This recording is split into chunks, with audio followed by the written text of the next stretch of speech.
সকল নবী কোথায় তাদের মেহনত ব্যয় করেছে, কোথায় তাদের মাল ব্যয় করেছে, কোথায় তাদের সময় ব্যয় করেছে, এই উত্তর গোটা মুসলমান জাতিকে অবশ্যই জানতে হবে।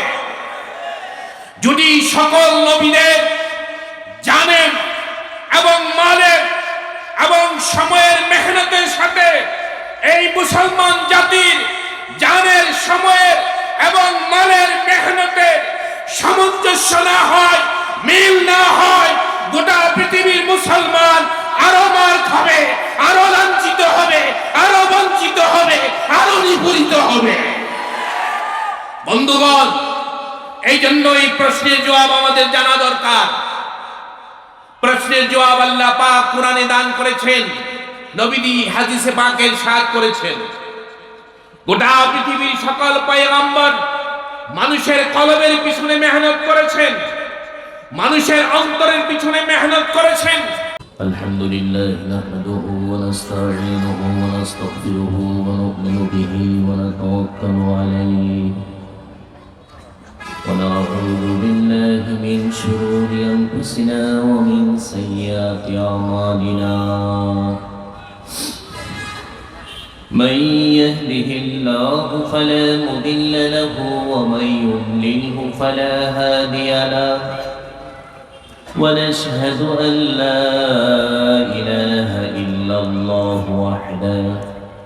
وحده لا شريك له له الملك وله الحمد يحيي ويميت وهو على كل شيء قدير صلى الله عليه وعلى آله وأصحابه وبارك وسلم تسليما كثيرا كثيرا. أما بعد فقد قال الله تبارك وتعالى في كلامه المجيد والفرقانه الحميد: أعوذ بالله من الشيطان الرجيم. بسم الله الرحمن الرحيم. من أتى الله بقلب سليم.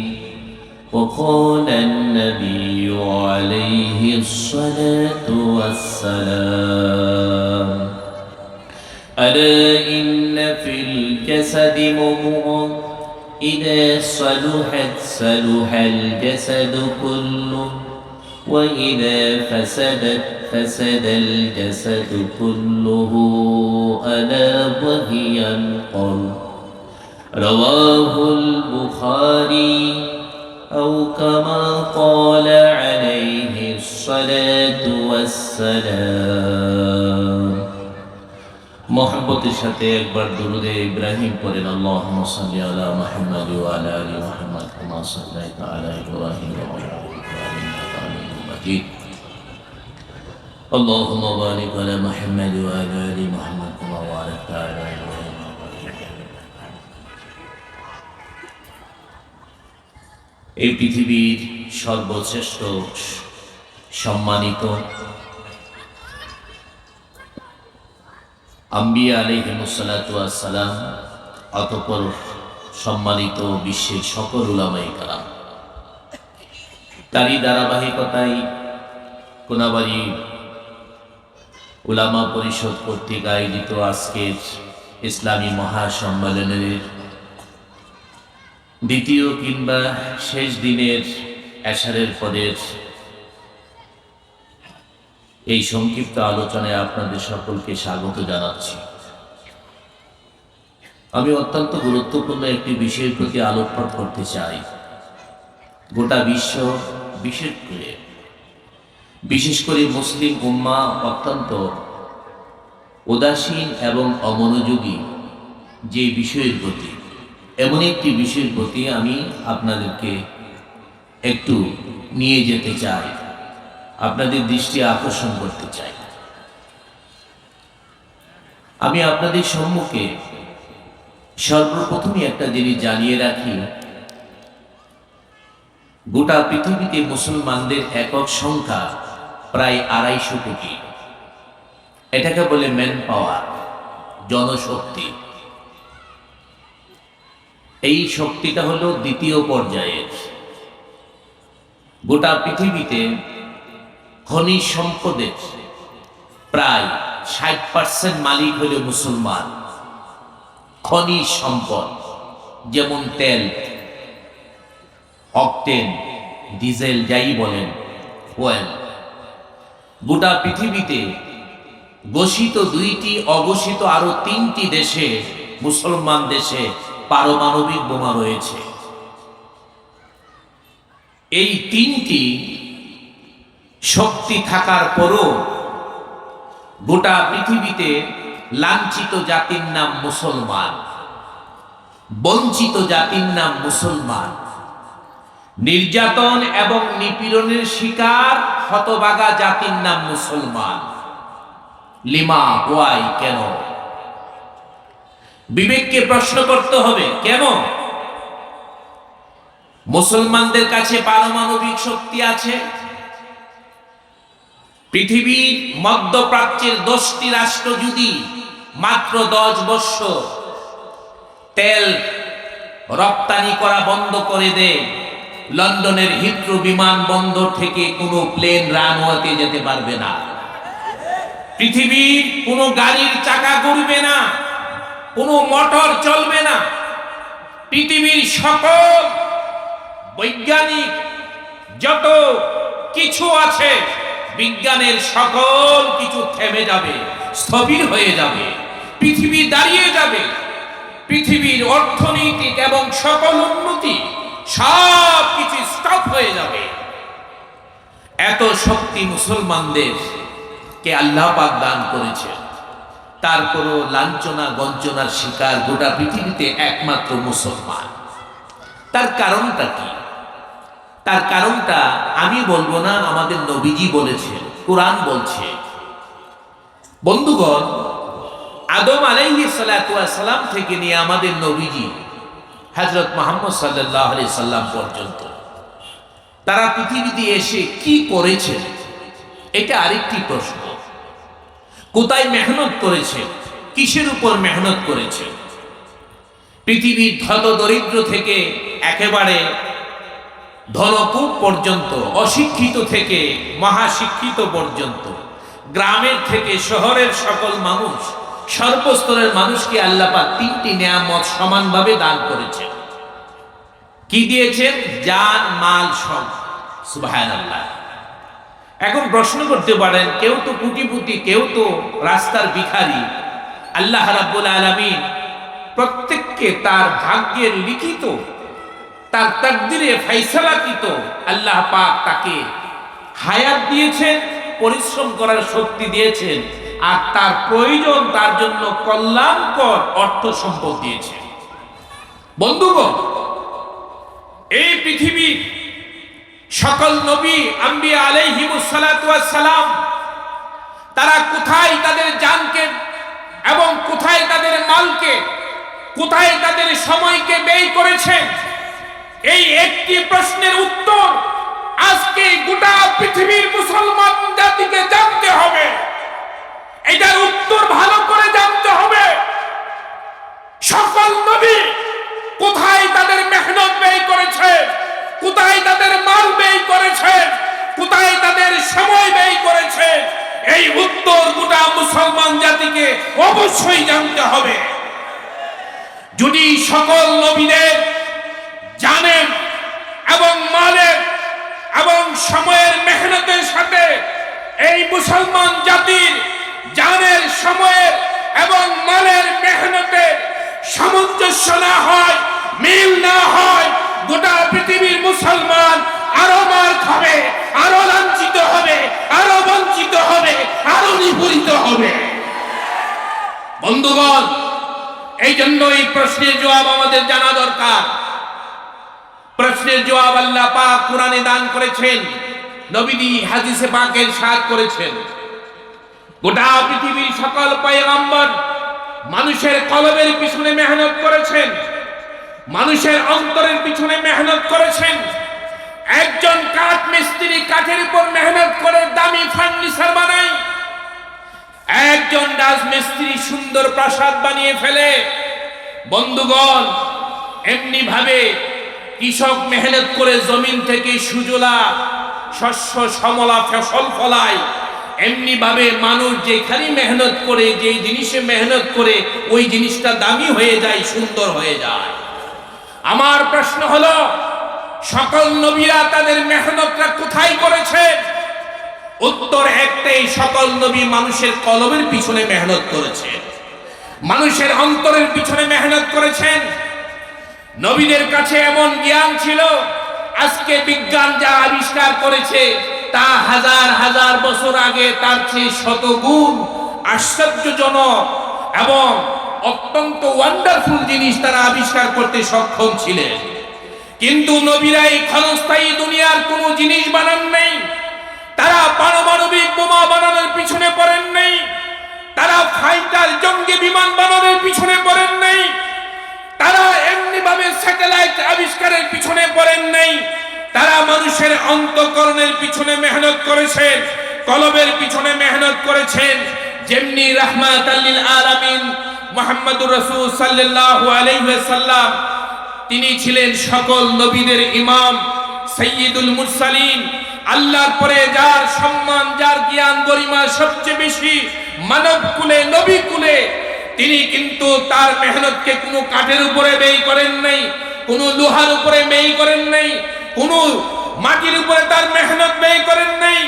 এমনি ভাবে তার তিনি মেহনত, তার সকল মেহনত, তার জীবনের সকল সম্পদ সব কিছু ব্যয় করে একজন আবু বকর তৈরি করেছে, একজন উমর তৈরি করেছেন রাদিয়াল্লাহু তাআলা আনহুমা, একজন উসমান তৈরি করেছেন রাদিয়াল্লাহু তাআলা আন, একজন আলী তৈরি করেছেন রাদিয়াল্লাহু তাআলা আন। এমনি ভাবে লক্ষাধিক সাহাবায়ে কেরাম বিশ্ববাসীকে উপহার দিয়েছে। রাহমাতাল লিল আলামিন বিশ্ববাসীকে ফ্রিজ উপহার দেন নাই, স্যাটেলাইট উপহার দেন নাই, আমরা মানি পারমাণবিক বোমা উপহার দেন নাই। নবীজি বিজ্ঞানের এবং নতুন কোন টেকনোলজি উপহার দেন নাই, আমরা স্বীকার করি, কিন্তু নবী যা উপহার দিয়েছে এটা পৃথিবীর কোনো বিজ্ঞান দিতে পারে না, এবং কিয়ামত পর্যন্ত একজন আবু বকর তৈরি করতে পারবে না পৃথিবীর কোনো সায়েন্টিস্ট, পৃথিবীর কোনো সমাজ, পৃথিবীর কোনো দেশ একজন ওমর তৈরি করতে পারবে না, একজন উসমান তৈরি করতে পারবে না, একজন আলী তৈরি করতে পারবে না, একজন সাইয়্যিদুশ শুহাদা আমিরে হামজা তৈরি করতে পারবে না, একজন হানজালা তৈরি করতে পারবে না।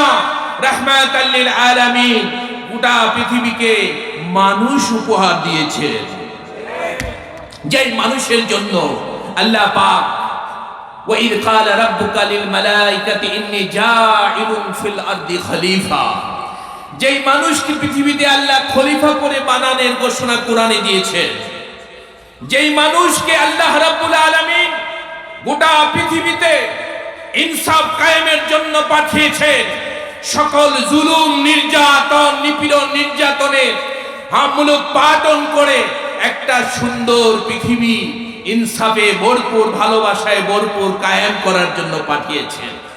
এমন মানুষের জন্য কি দরকার? এমন মানুষের জন্য একটা সুন্দর কলব দরকার। এই জন্যই সকল নবীরা মানুষের কলবের পিছনে মেহনত করেছেন। বন্ধুগণ, আল্লাহ নবী সাল্লাল্লাহু আলাইহি সাল্লামের আগে কোরআন কি বলে দেখেন, মান আতাল্লাহা বিকলবিন সালিম, আল্লাহ রাব্বুল আলামিন বলেন, যেই ব্যক্তি আল্লাহ তাআলার কাছে কলবে সালিম নিয়ে আসবে, একটি পরিষ্কার পরিশুদ্ধ হৃদয় নিয়ে আসবে, আল্লাহ রাব্বুল আলামিন বলেন সে সফল কাম। সুবহানাল্লাহ। তার জন্য আমি জান্নাত বানিয়ে রাখছি, সে সফল কাম। আল্লাহ নবী বলেন, আলা ইন্না ফিল জাসাদি মুদগা, প্রত্যেকটি মানুষের ভিতরে এই বাম পাশে স্তনের 2 ইঞ্চি নিচে তার ভিতরে আল্লাহ নবী বলেন, হ্যাঁ কি আছে, একটা গোশতের টুকরা আছে। ওয়াইদা সালুহাত সালুহাল জাসাদু কুল্লু, ওই গোশতের টুকরাটা যদি শুদ্ধ হয় ওই মানুষের দেখা সুন্দর হবে, হালাল হবে, বৈধ হবে। ওই মানুষের কথা বলা সুন্দর হবে, বৈধ হবে, হালাল হবে। ওই মানুষের চিন্তা বৈধ হবে, হালাল হবে। ওই মানুষের পথ চলা বৈধ হবে, হালাল হবে। ওই মানুষের হাতের ধরা বৈধ হবে, হালাল হবে। ওই মানুষের পায়ের চলা বৈধ হবে, হালাল হবে। ওই মানুষের গোটা জীবনটাই হালাল হবে।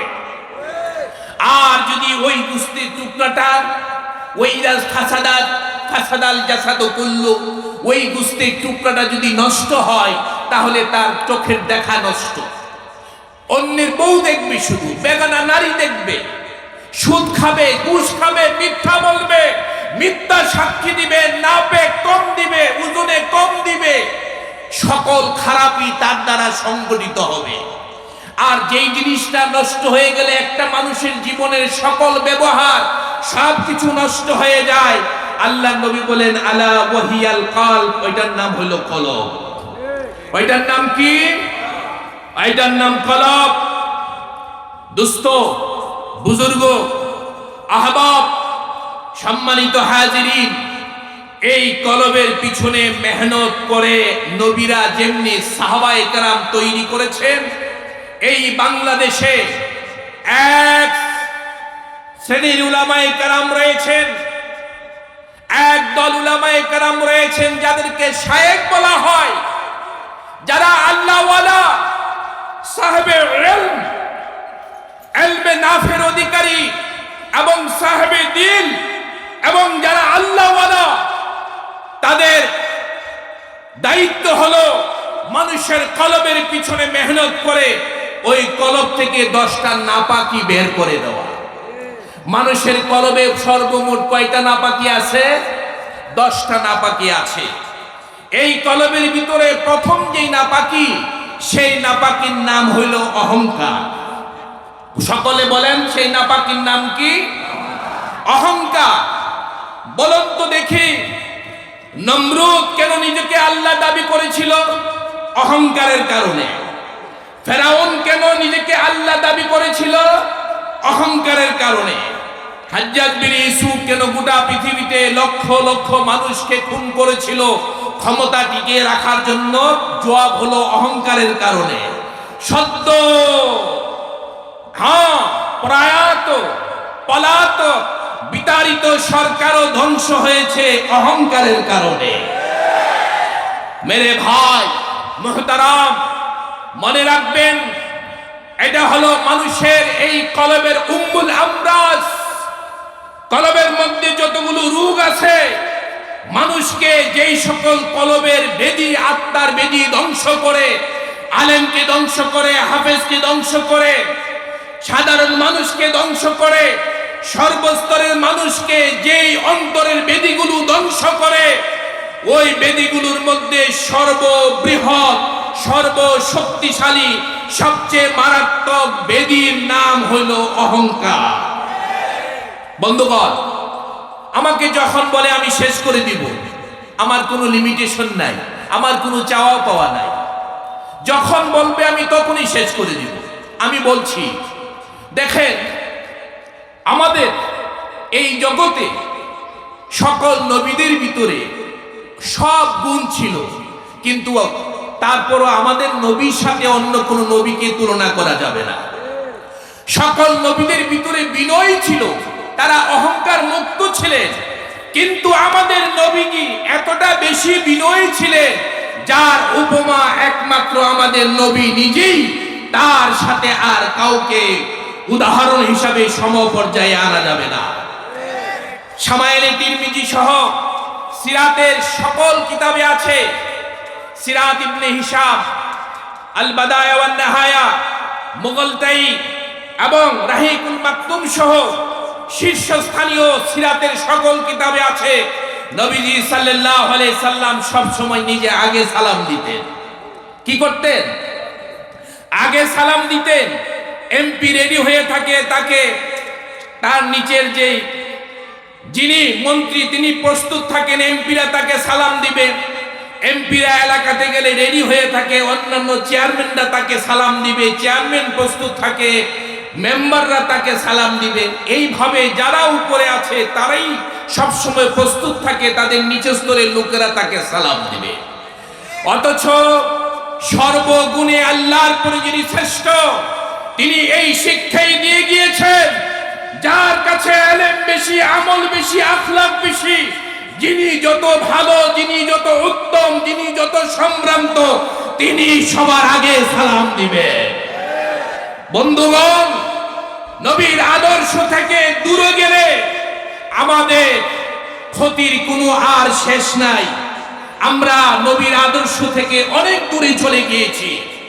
নবীর উম্মত দাবি করি বটে, কিন্তু নবীর উসওয়াতুল হাসানা আমাদের জীবনে খুব কমই আছে, একেবারে যত সামান্য। আমি বলবো আব্দুল্লাহ বিন উনদুলুস রাহমাতুল্লাহি আলাইহির কথা। আল্লামা জাকারিয়া রাহমাতুল্লাহি আলাইহি একটি কিতাবে লিখেছেন, উম্মুল আমরাজ নামক এক কিতাবে লিখেছেন, একজন আলেম ছিলেন, ওনার নাম আব্দুল্লাহ বিন উনদুলুস। সকলে বলেন নাম কি? উনদুলুস। উনি 1 লক্ষ হাদিস সনদ সহ যার মুখস্থ ছিল, 30 পারা কোরআনের হাফেজই শুধু ছিলেন না, প্রত্যেকটি আয়াতের তাফসীর জানতেন, ব্যাখ্যা জানতেন, শানে এবং কোরআনের যে সকল আয়াতের শানে নজুল আছে সব উনার একেবারে ঠুটস্থ ছিল, একেবারে উনার নখ দর্পণ ছিল, চোখের সামনে ছিল। উনার সময়ে উনার চেয়ে বড় আলেম খুব কমই ছিল। আব্দুল্লাহ বিন উনদুলুস বর্তমান রাশিয়াতে পড়েছে। বন্ধুগণ, সেই আব্দুল্লাহ বিন উনদুলুস রাহমাতুল্লাহি আলাইহি একজন শুধু বিশ্ববিখ্যাত আলিমই ছিলেন না, উনি একজন বড় শায়েখও ছিলেন। উনার 2 জন মুরিদের কথা বললেই বুঝতে পারবেন উনি কত নম্বর শায়েখ ছিলেন, কত উপরের শায়েখ ছিলেন, কত বড় একজন ওলি ছিলেন। উনার 2 জন মুরিদের নাম, একজনের নাম হলো জুন্নুন মিসরি, আর একজনের নাম হলো জুনায়েদ বাগদাদি। চিনতে পারছেন? আপনি যদি গাছকে বলেন, এই গাছ তোমার নাম কি, গাছ কিন্তু আপনাকে একটা জবাব দেয়। হয়তো আপনি জ্ঞান দিয়ে যদি সেটা শুনেন, সেই জবাব শুনবেন। হ্যাঁ, গাছ কি বলে? গাছ বলে আমার ফলের দিকে তাকাও। আম গাছে আমি ধরে, জাম গাছে জামি ধরে, অর্থাৎ গাছ তার ফল দিয়ে তার নাম প্রকাশ করে। হক্কানি পীর যারা আল্লাহর ওলি, তাদেরকে চিনবেন তাদের মুরিদ দেখে। তাদের মুরিদ যদি নামাজি হয়, তাদের মুরিদ যদি রোজাদার হয়, তাদের মুরিদ যদি পর্দা মেনটেন করে, তাদের মুরিদ যদি হালাল খায়, তাদের মুরিদ যদি সুন্নত মোতাবেক চলে, বুঝে নিতে হবে পীর সাহেব হক্কানি, বুঝে নিতে হবে পীর সাহেব হক্কানি। বন্ধুগণ, আব্দুল্লাহ বিন উনদুলুস রাহমাতুল্লাহি আলাইহি ভারত উপমহাদেশের সফরে এসেছিলেন। সফর থেকে ফিরার পথে খ্রিস্টান একটা গির্জার কাছে গিয়ে যখন ঈসা ইবনে মরিয়মের সেই শিশু মরিয়ম আলাইহিস সালাতু ওয়াস সালামের কল্পিত মূর্তির এবং তার কোলে ঈসা আলাইহিস সালাতু ওয়াস সালামের মূর্তিটা দেখলেন, উনি মনের অজান্তে বলে ফেললেন, কতটা গর্দভ তারা, কতটা বোকা। এই কথা যখন বললেন, সঙ্গে সঙ্গে আব্দুল্লাহ বিন উনদুলুস রাহমাতুল্লাহি আলাইহি ডান পাজরের দিক থেকে সাদা কবুতরের মতন কি যেন একটা বের হয়ে গেল। আর সাথে সাথে উনি 30 পারা কোরআন ভুলে গেলেন। 1 লক্ষ হাদিস সনদ সহ যার মুখস্থ ছিল, মতন মুখস্থ ছিল, সবকিছু ভুলে গেলেন। বন্ধুগণ, মনে রাখবেন, 2 বছর পর্যন্ত উনি খ্রিস্ট ধর্ম পালন করেছেন এবং শুকুর চড়াইছেন। এই 2 বছর পর আল্লাহ পাক ওনাকে আবার হেদায়েত দান করেন, আবার বেলায়েতের মসনদে বসান। উনি সকল মুরিদদেরকে একত্রিত করে তখন এই বয়ান দিয়েছিলেন। আমি যখন বলেছিলাম এই অথর্ব গর্ত পোকাগুলো কেন ঈসা ইবনে মারিয়মকে কাল্পনিকভাবে মূর্তি বানিয়ে পূজা করে, তাদের বিবেকে কি একটু বুদ্ধি নাই, জ্ঞান নাই? অতীত থেকে, গায়েব থেকে একটা আওয়াজ আসলো চোখের অন্তরাল থেকে, হে আব্দুল্লাহ বিন উনদুলুস, তুই যে শায়েখ হয়েছিস, তোর কাছে এসে মানুষ যে দিনের হেদায়েত পায়, এটা তোর নিজস্ব কোনো চমক না, তোর নিজস্ব কোনো কারুকাজ না, এটা তোর নিজের কোনো ক্ষমতা না, নিজস্ব কোনো ক্রেডিট না, বরং আমি আল্লাহই তোকে শাইখ আব্দুল্লাহ বিন উন্দুলুস বানিয়েছি, আমি আল্লাহই তোকে হেদায়েত দিয়েছি, আমি আল্লাহই তোকে বেলায়েতের মসনদে বসিয়েছি। সুতরাং তাদেরকে অথর্ব বলার, হ্যাঁ বুকা বলার, তুমি কে, তুমি কেন এমন করে বলবে? আল্লাহু আকবার। বন্ধুগণ, এখানে কিবিরের একটি মাত্র গ্রাম ছিল, সামান্য একটু কিবিরের একটু বদবু ছিল, দুর্গন্ধ ছিল। আল্লাহ পাক এইটাই বরদাস্ত করেন নাই। আর এই সমাজে এবং এই দেশে যে যেখানে থাকুক, যারা অহংকারের কারণে আল্লাহর কুরআনকে স্যালুট করে না, উলামায়ে কেরামকে সম্মান করে না, অহংকারের কারণে ইসলামের বিধানকে মেনে নিতে পারে না, আমি কুরআনকে সামনে রেখে বলে যাই, আল্লাহ এবং আল্লাহ পাকের মনোনীত নায়েব রাসূলদেরকে সাক্ষী রেখে বলে যায়, যারা অহংকারের কারণে হেদায়েত কবুল করতে পারে না, কুরআনকে মেনে নিতে পারে না, উলামায়ে কেরামকে সম্মান করতে পারে না, তাদের অবস্থা হবে হাজ্জাজ বিন ইউসুফের মতন, নমরুদের মতন, আবু জেহেলের মতন, উতবার মতন, সাইবার মতন, আবু লাহাবের মতন, কারুনের মতন। এই পৃথিবীতে তাদের পরিণাম দেখে একেবারে শয়তান পর্যন্ত হাসবে। ওমা তৌফিকে ইল্লা বিল্লাহ ওয়া আখিরু দাওয়ানা আনিল হামদুলিল্লাহি রাব্বিল আলামিন। আল্লাহ পাক আমাদেরকে ইসলাহে নফস, আত্মশুদ্ধি অর্জন করার তৌফিক দান করেন। আলহামদুলিল্লাহ।